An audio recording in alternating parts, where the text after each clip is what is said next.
for my flats.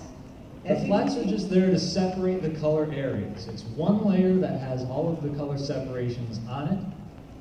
If you take the line art off, you can sort of see how it creates that dam between all your different colors. And what's nice here is you've got actually this stair-stepping thing happening, and what that means is that you've got two colors that butt right up against each other.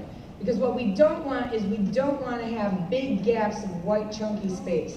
Now you might be like, this is beautiful, but how the hell do I actually do this? So what I'm going to do is I'm going to hide my flats, I'm going to bring up my line art. Let's start with line art, guys. When you bring that line art in, whatever correction you do, again, whether you're scanning it or whether you're drawing it in, the mode that it needs to be on is multiply here. So we're looking at our layer modes. You've got all these options, but you want multiply. And the reason that you want multiply is because what multiply does is it makes all your whites transparent and all your blacks opaque. Sort of makes it like a coloring book. Any layer that you put underneath that multiply layer will show through the white areas, but not the black areas. So what you'd be doing, and I'm actually even going to make another copy of this here, and I'm going to put it in a whole other folder so you guys don't have to see anything else but this here. Oh, I've even got my other stuff. All right, I'm moving it down underneath. There we go. Come on, you squirrely bastard. There we go. All right, now that's above. We should do one thing. Okay, so what I'm doing is I'm making another layer. And the place that I go to make that other layer is right down here. If you see it, my mouse is kind of circling around it. Next to the trash bin. Right, it looks like that piece of paper with the corners folded. And when you click that, boom, it makes new layers. I can make a million new layers. You don't want to make a million new layers. No, that's actually crap. This is just a for instance. It should never come up in your day-to-day. Right. All you need is the one. And when you get that, you want to call that sucker flats. Make sure you rename your layers as you're making them. You don't want to wind up in a situation where you've got, half a dozen layers or more. Sometimes some pages need a lot of extra stuff. And it's, layer 5, layer 8, layer 12. And you're trying to find out where's the layer that has that one thing that I need to change on. You're turning them all off and on over and over. It gets really confusing. So for the sake of your own sanity, rename all your layers, something clear and obvious so that you know what is on them and you can easily get to them. All right, now I'm going to get, and I'm circling around it right now if you can see it on the screen. We're getting the lasso tool, and the lasso tool, if I'm using my mouse, I could get my polygonal lasso tool. I'm not, but if I was, you could do your flats with that. And don't use the magnetic lasso tool because it sucks. It does suck. You think it's easy, you think you're saving time? No, you're not. No. You're lying to yourself. It does not make good selections. All right, we're turning our feather to 0, and we're turning our anti-alias off. And the reason we're turning our anti-alias off is because anti-alias is great for when you're doing tone, because it smooths and softens your edges. But it sucks for when you're doing flats because it leaves that big chunky white space in between. Right. And you want to be able to select these areas of color and select all the way up to the next area. And having soft edges makes that much harder. So anti-alias always off for flats. Generally speaking, it's always on for everything else. And what I'm doing, and I'm not going to do the whole thing because you don't want to see me sit here and do flats because that sucks. As a matter of fact, me and Adam actually have people who usually do flats for us because we're fancy and lazy these days. Flats are the longest part of the coloring process because you are, as you see, I wouldn't say the longest. Depending on the page. You have to hand select every area on that page and fill it with a color, and that is a long and tedious job. So our fighting flatsmen, who actually do our flats for us, and we always credit in every book, are really some of the heroes of each book. Yes. They are the only people that do other things that we do not do, because we write, color, letter, draw. But they come in and they do those flats. Every comic book you've ever seen, those colorists have had teams of people doing the flats for them. But they never credit them in the book. So trust that the flats are done by somebody, some dedicated somebodies whose only job is to go through and select all these things. Okay, so what I'm going to do here, guys, is I've got my paint bucket tool. I'm circling around it so you can see it. I can hold it, I could get my gradient tool, but no, I want my paint bucket tool. And I'm going to choose myself a color here. And I could be like, ah, she's got green hair. I could really choose anything. Green hair. Green hair, that makes sense. Sure. And I press OK, and all I'm doing is I'm making sure again that you know, my settings are good, my opacity is at 100, my tolerance is low, my anti-alias is checked off yet again. Those things, here's the thing with Photoshop, guys, you get a lot of things that sneak up on you that you're not paying attention to, and it ruins your whole day. Yeah. So being able to double check and say, is this right, is always worth it. All right, so all I'm doing is I'm clicking, and bam, I've got color. It filled that area. Awesome. Not exactly rocket science yet, but it gets better. Now, here's what I'm going to do, is I'm deselecting that. I'm getting my lasso tool again. Also, mind you, you can always do things like press L, you know, for lasso, or you could press, you know, I think it's, what is it, A for the arrow, and stuff like that. Key commands in Photoshop make you so much faster, so much quicker. Really learn those key commands. Once you get good with the key commands, you'll be working, you'll have one hand on your tablet and the other hand on the keyboard. You can at all actually times. see It speeds you up how tremendously. my hand is moving over here. Now, I don't have it set up as the most comfortable setup. I'm not at home, but this It's a is reasonable great. facsimile. Boom. All right, so I'm going over here. You'll notice that when she is selecting through the hair, she does not have to have a nice clean line. Ooh. Once you have filled an area with color, the paint bucket tool will not go over that color. So you select, frequently we'll start with the small areas and work our way out, like the iris of an eye, and then the rest of the eye, and then the face around that, and then the hair around that. I'm being a little bit lazier for you guys here today. So that you are creating these dam spaces and you don't have to keep selecting. Like if you did the face first, you'd have to select around all the hair, and around the eyes, and around the teeth, and around the tongue, and all that stuff. As opposed to just starting with the tongue, and then do the teeth, and then you don't have to reselect them again. But what does that really mean? So what I did is I selected another color here. So I had green hair, and I have sort of a tan color now for my skin. She's a jungle girl. She's a jungle girl. I get my paint bucket tool again, and here's what I'm going to do. I'm going to turn off my line art, so all you see, boom, there's my flats. And when I click, it's just going to fill the empty space. Here's what's great about doing this is once you have one color, again, like Adam said, it works like a dam. It keeps the other colors out. So you're actually saving your time as you build up your flat work. And once you're done with doing all that insanity, you'll get flats that look something like this. And if I turned off my liner, again, they look like this. So what flats are good for, the reason that we do them, is that you can select areas of color very quickly. So if you wanted to make a change, say we wanted to change the color of her hospital smock from that faded blue to like a bright orange. Heck, I can't tell you how many times I've been doing commissions and somebody's like, oh, you know how he said they had orange hair, they actually have purple hair? And that's great. But if you've ever done traditional color, changing it from orange to purple sucks, That's and hard. it's kind of impossible. But here, you've got your flats. We do the tone on a separate layer. The flats remain untouched, and we can always go back, select that area, and change its color with a click of a button. Right, so I just go here, I could select anything. I could select all of it, I could select part of it, I could do her skin, I could do hair. Let's do her hair, because why not? We were talking about people and how they have to have different hair color, and again, it's an anime show, gosh darn it, and everybody has different hair. So I got that selected. The selection is hidden. I get that hidden by pressing Control H. or Apple H if you're on a Mac. You're crazy. You like Mac dishes. Don't get Adam started. Oh goodness. All right. So yes, hiding your selection is really helpful because those scrolly lines will just It burns your eyes out after a while. All right, here's what we're going to do is we're going to do our adjustments, and we're going to go down. This is a fancy thing that I'm teaching you mostly so that you know why you do your flats.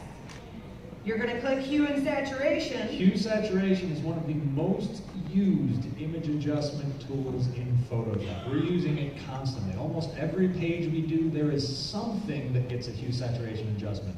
All right, so let's say that somebody was like, oh, the hair is, you know, green or pink or something like that. Pink it up. Pink it up. Pinky magoo. And all I'm doing is I'm dragging that hue saturation and literally changes it right in front of me. I can change eye color like that, I can change clothes, I can change whatever. It's awesome. And this isn't the only thing you can do it to. You can add textures and all this kind of stuff just by using your flats. It makes it so you don't have to reselect the area over and over again. All right, that's thing number one. Thing number two, really fast, we're gonna show you how to actually do your tone just doing like, say, the face. So we'll just leave it. She's gonna have pink hair now. Congratulations. Yay, pink hair. You've been painted. Actually, I'm going back to flats, and what I usually do is, you know, imagine that there's very few layers here, and I've only got my line art and I got my flats, and that's it. So what I'm doing is I'm copying my flats, and my flats, if it wants to select it, you wacky thing, you.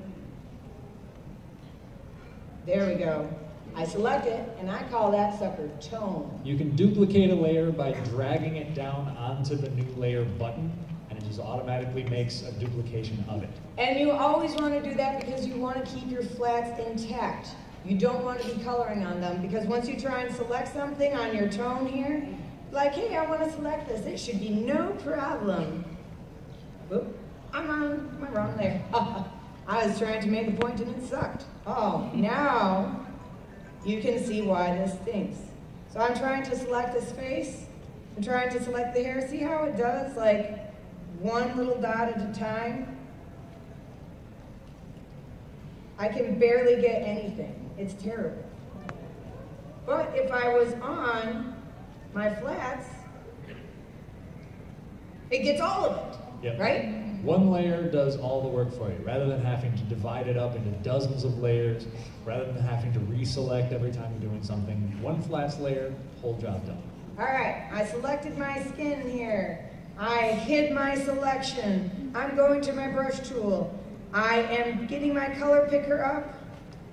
So once you've got the color picker up, when you move off onto the page, your cursor becomes a little eyedropper so that you can select an existing color as a basis. So fancy, so awesome. I always move down and to the right when I select my colors. For shadows. For shadows, and I move up and to the left for my highlights.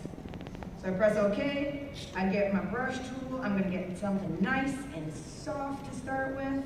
And I'm going to bring my opacity down to like 9, make it nice and low, and I'm going to start,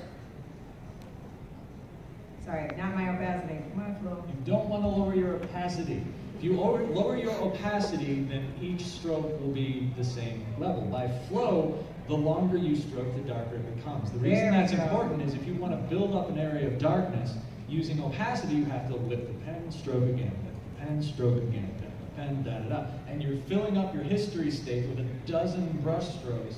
If you just use the flow, just going back and forth over it, you're getting a little darker, a little darker, a little darker. It's a much more natural way of doing it. It allows you to sort of slowly build things up, and that's what I'm doing here. And another thing that you're noticing is that I'm changing the size of my brush. Yes, another common mistake people make is that they get one size of brush and they just use that for everything.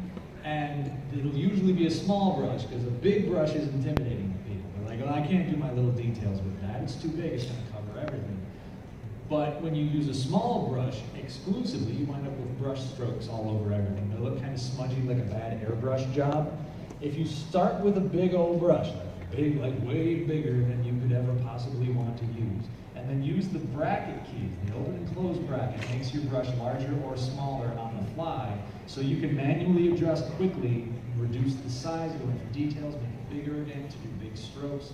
Only use small brushes where they're going to help you. The rest of the time, use big brushes so that it's a much smoother gradation of color. Okay, now what I'm going to do when I do my tone, I'm going to do everything that I told you not to do with your flats, which is put your feather on. I usually like 3.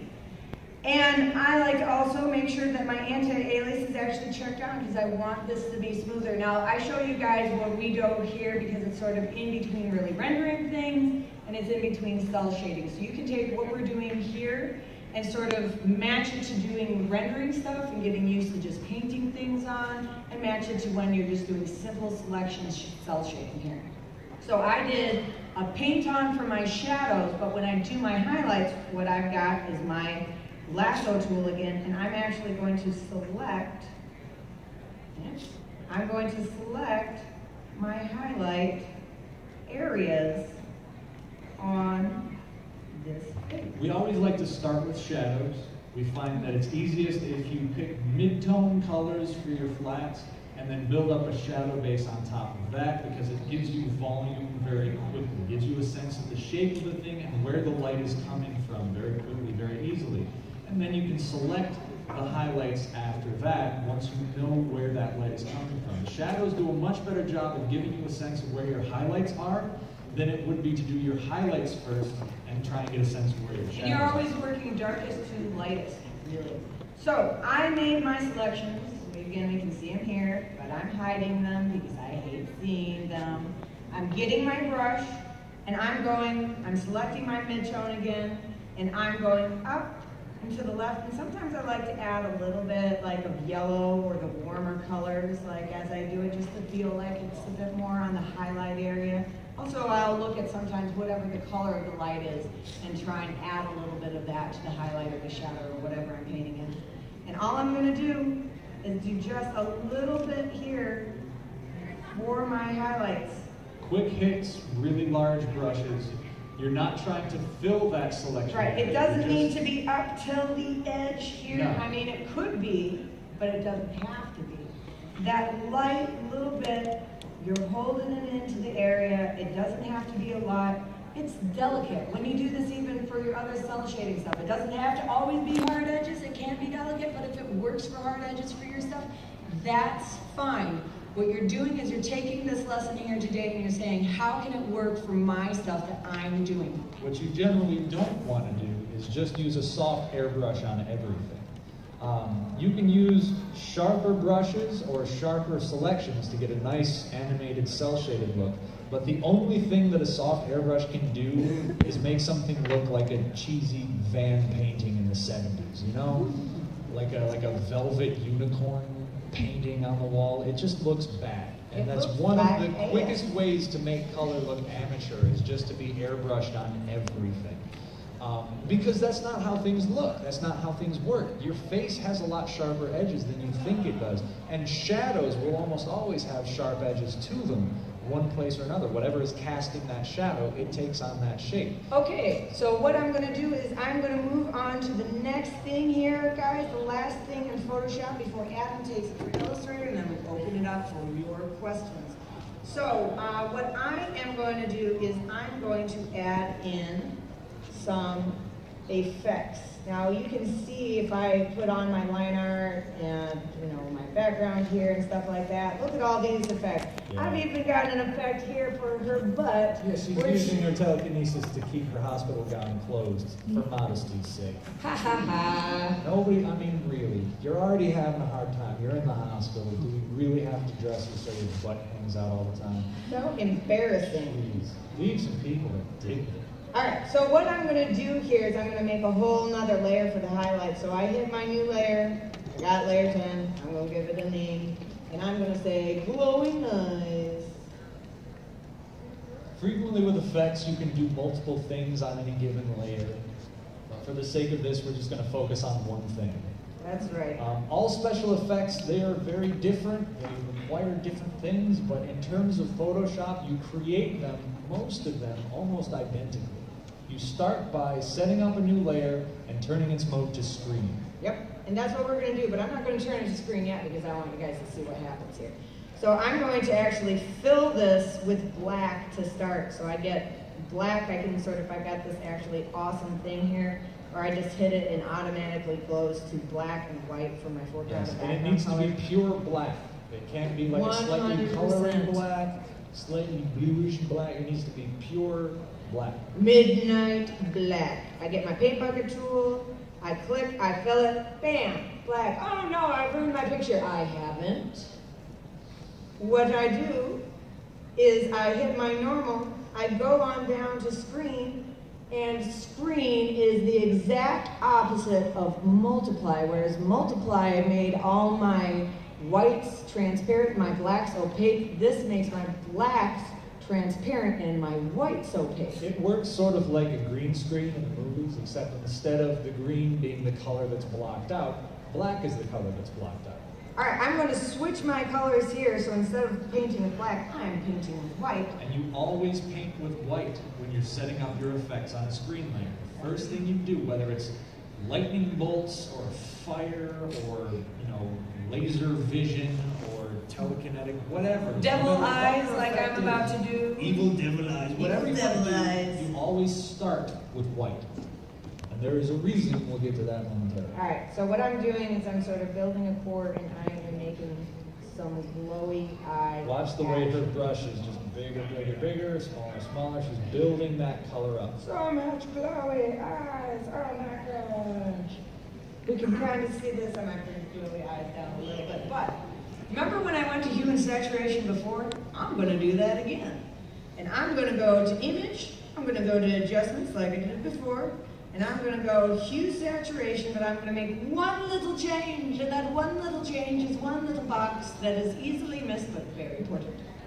And that is a box called colorize down here on the side.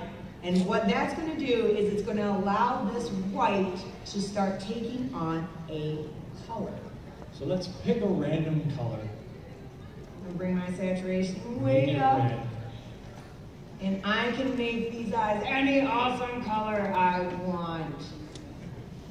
So think of doing this like with, you know, light, you know, filtering in through a room, or you're doing this with lightning, or you're doing this with all sorts of awesome effects. It works for just about anything. We use this for making rain. We use this for doing, you know, ambient light in a room.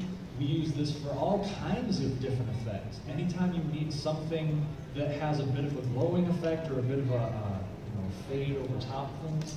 All right, I'm going to do one more thing. Can you use it to make an aura effect around a character? So Absolutely. That, Absolutely. So that Paint only the around aura is glowing and not the character? Yeah, paint around them, and then hue saturation to turn it a color of your choice. Right. So all I'm going to do now is I'm going to make my core a little lighter and my exterior a little bit darker. We brought up levels here. Levels is another adjustment that we use all the time. Hue, adjustments, and then our image adjustments, levels. What levels does is it controls the intensity of your blacks, the intensity of your lights, and the intensity of your midtones. If you see that sort of mountain range thing going on there, you've got 3 triangles underneath. The far left triangle makes darks darker as you pull it in. The far right triangle makes lights lighter as you move it towards the center. And by moving the middle triangle around, you adjust the intensity of your midtones. So in this case, to make the glow of the eyes more intense, you can pull the triangle in from the side to make the lights even lighter. You can pull the shadows in to focus that cone more narrowly on just the glowing part. You can do all sorts of things, but this is the glowing, eye, and the concept behind it is how you do 90% of your effects in Photoshop, and this transfers over pretty well to GIMP and Manga Studio. And I am now going to pass this over to Adam, and he is going to do lettering, and then it's question time, kids. All right. Now, lettering is the ignored art of comics. The obvious one is you look at pretty pictures, right? That's what we all think of. That's comic art. But lettering is an art all its own. When you're doing lettering, you have to do what is really the most important part of the comic. Make it so that people can read it, because if nobody can read the thing, what good is it for anybody? You have to have your words legible, but you don't want it to stand off so much from the page that it becomes obnoxious. Letterers are like art ninjas. You get in, you do your job, nobody notices, nobody sees, they just have an effortless comic reading experience. The thing that you are mostly doing is you're controlling eye path. Eye path is the way that we scan across a page when we look at it. So in this page, we have drawn ourselves a real turd sandwich. We have put ourselves in a bad way because we created a page where there's this huge diagonal straight line column right down the middle. And we thought we were being pretty sweet, but Well, then we got nice to looking the, panel. it was great. But the problem is, your eye locks onto those things. You know, when you see a straight line, you follow it across pretty much every time. Diagonal lines, even more so. So because it starts at the edge of this panel, we lock on here and follow diagonally, and we wind up in this panel, and then we go down to him and we're off, and we miss this whole quarter of the page just gone. So when we were lettering, we had to find a way to fix that. And the way that we did it, just gonna grab a color here so that you can follow through, is you start up here, up in this corner, which is, you know, top left of the page. That's where the eye is always gonna go first anyway. You follow across her here to where we've got this dialogue bubble, and we put another dialogue bubble really close, because the eye's gonna look for the next place to read, naturally. So it's going to follow here, and because of the way these are arranged, you follow this way and then diagonally back this way, and that gets you into this panel where we want you to be. This dialogue bubble, by breaking the border, leads us across here so that we don't accidentally follow down and miss this panel. And then from her eyes, just like following straight lines, we tend to follow somebody's line of sight. Since she's looking this way, we look that way and continue on the diagonal into this panel. Reading across through her eyes here to this, follow back and forth, catch the gun on our way off the page. And your asses just thought it was some words on a page.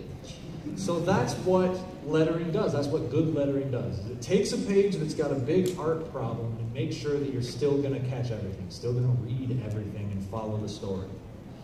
Now for the actual method of doing so. And writers, pay attention to this, because as we said in our writing panel, this is a great way for you to do your last pass for your text. There's a lot of times that you're going to have written too much or not enough, or it's just not quite there, or your artist drew the characters out of sequence. So you've got to find a way to make that work. So I'm just getting all that off of there. So the first thing you'll have done is bring in your page. And when you put the page in place, it's, you know, just an image floating around here. Because selecting the text on top of it would necessitate constantly selecting and reselecting that image over and over, what we do is you select it, go to Object, and say Lock. Lock Selection. And that means that no matter what I do, I can't select this thing anymore. So I can work on top of it without having it always in my way. We also bring in the page's dialogue from the script and just have it up here to the side. You can see all the sort of clutter to our outside of our workspace. Every time we have like a squiggly bubble we made, or a color bubble, or these different types of caption boxes, when we've got a good one, we keep it. We move it to the side of the workspace. When we export, it's only going to export this image. So it's okay if we've got all these bits and pieces floating around. That way we can grab them again whenever we want. right, while Adam's setting up his bubble here, I'm going to quick say that you're usually drawing on top of your page a crop area, so you draw a transparent box over top. You get it to where that page is, the size of your page. Line it up exactly, and go to Object, Crop Area, Make.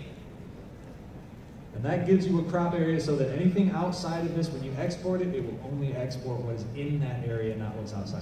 Genius. That's when you see these little lines coming off the corners, that's your crop area. All right, so I've got my script pasted in. It is in the font that I want it to be. And I have saved balloons off to the side so that I can always have my talk bubble ready. And why we like these balloons is we made them. They're slightly squares. You'll notice if I made a straight up ellipse, see how much more oblong it is. Because this is slightly more square, it is a lot easier to fit words into that thing. When it's oblong, you're going to have to stretch. You're going to have a lot more dead area around the corners where text just can't fit. So And these that- bubbles are cleaner. Right, and that kind of stuff can end up looking unprofessional. And what we're trying to do, again, is look as professional as possible. The easy way to make yourself a nice oblong bubble is take the white arrow here, click onto a corner, and you see I get these little tags, and you just use your arrows to pull it out a little bit to the sides. You do that around all corners, and boom, nice oblong bubble. Once you have one, save it. You don't want to have to keep making them. So I'm going to copy this guy, and I'm going to look at where my text is and see who's talking, how much they're saying. And I'm going to start pasting in bubbles. I'm just pasting in a bunch. And I will use the black arrow to drag them in place. And you're copying and pasting by using those magical keys of Control-C, Control-V. Yep. They work for everything. And you'll just be moving this stuff around, da-da-da-da-da, and so on. You are arranging where the bubbles are going to be on the page. You're giving yourself, this is when you're setting up what that eye path is going to be. You're not worried about the words, you're just worried about the order. And then, go over here. Oh, the first thing you're going to do is take your bubbles, all these nice bubbles you've made, select all of them, Control-C to copy, and Control F, I believe. Let's see. Yeah, I was right. Control F pastes a copy directly on top of what you have selected. So you can't see that there's duplicates, but there are duplicates. And there's a reason for that too. So now I select my text. This is what he's saying. Copy it out. Take the little text cursor, move it over the corner of one of these, and see how the cursor goes from a square box to a circle. Click on it, paste, and the duplicated bubble that I made is now the bounding box for the text. Oh my God, now it's in a circle. And what you want is you want your text to have a nice sort of even shape. It's okay if you've got just one word on a line. What's most important is that it forms a nice sort of general oval shape. You want it to be even on all sides.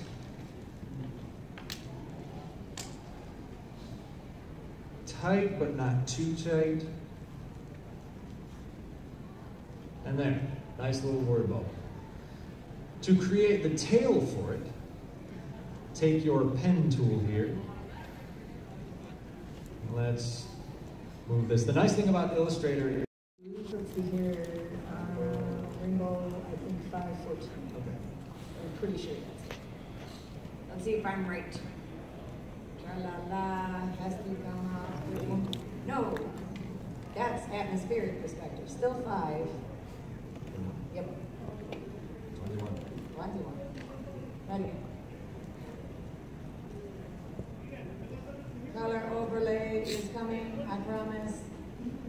It's not the beach ball depth. There we go. Okay, here we go. Color So, overlay. when we're doing that, because that is an issue, like, you know, the color of light is everything about color. You should almost never be coloring something, whatever its neutral mid-tone is. That's great for finding your flats, but it's really boring for coloring work. So what we do is, once we have the flats in, and you can see, you know, the difference between how these flats look and the color that the tone becomes. So the first thing we do is, when we've got our flats, we create a layer that is just this color. And that's the color we want the light to be. And we set this layer to overlay.